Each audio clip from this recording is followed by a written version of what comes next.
മിശിഹായിൽ പ്രിയമുള്ള സഹോദരി സഹോദരന്മാരെ, പ്രിയമക്കളെ, ഈ പ്രഭാതത്തിൽ യോഹന്നാൻ 8:12 നമുക്ക് ധ്യാനിക്കാം. ഞാൻ ലോകത്തിന്റെ പ്രകാശമാണ്, എന്നെ അനുഗമിക്കുന്നവൻ ഒരിക്കലും അന്ധകാരത്തിൽ നടക്കുകയില്ല. ഒരിക്കൽ അമ്മയും കുഞ്ഞും മാർട്ടിൻ ലൂതർ കിങ്ങിന്റെ വസതിക്ക് സമീപത്തുകൂടി രാത്രിയിൽ നടന്നു പോവുകയായിരുന്നു. നീഗ്രോ വർഗക്കാരിയായ ആ അമ്മ തന്റെ കുഞ്ഞിനോട് പറഞ്ഞു, നോക്കൂ മകളെ, നിനക്കും എനിക്കും വേണ്ടി ജീവൻ വെടിഞ്ഞ മാർട്ടിൻ ലൂതർ കിങ്ങിന്റെ വീടാണിത്. മഹാനായ ഒരു നല്ല മനുഷ്യൻ. ആ വീട്ടിലേക്ക് നോക്കിയ കുഞ്ഞ് അഭിമാനത്തോടും ഉള്ളിൽ ഉയർന്ന സന്തോഷത്തോടും കൂടെ പറഞ്ഞു, അമ്മേ, ഇപ്പോഴും ആ വീട്ടിൽ ഒരു പ്രകാശം കത്തിജ്വലിക്കുന്നില്ലേ?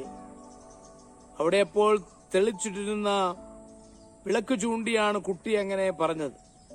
പഴയ ആ ഓർമ്മയിൽ സ്വയം മറന്നുപോയ അമ്മ തന്റെ കുഞ്ഞിനെ ചേർത്ത് നിർത്തി പറഞ്ഞു, അതേ മകളെ, ആ പ്രകാശം ഇപ്പോഴും നമ്മുടെ ഉള്ളിൽ ജ്വലിക്കുന്നു, അണയാതെ, ഒരിക്കലും അണയാതെ.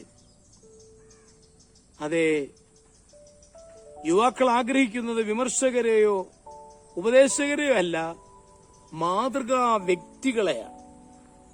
ലോകത്തിന്റെ പ്രകാശമായിട്ട് തീരുവാൻ എനിക്കും നിങ്ങൾക്കും കഴിയുമ്പോഴാണ് നമ്മുടെ ജീവിതം ധന്യമാവുന്നത്.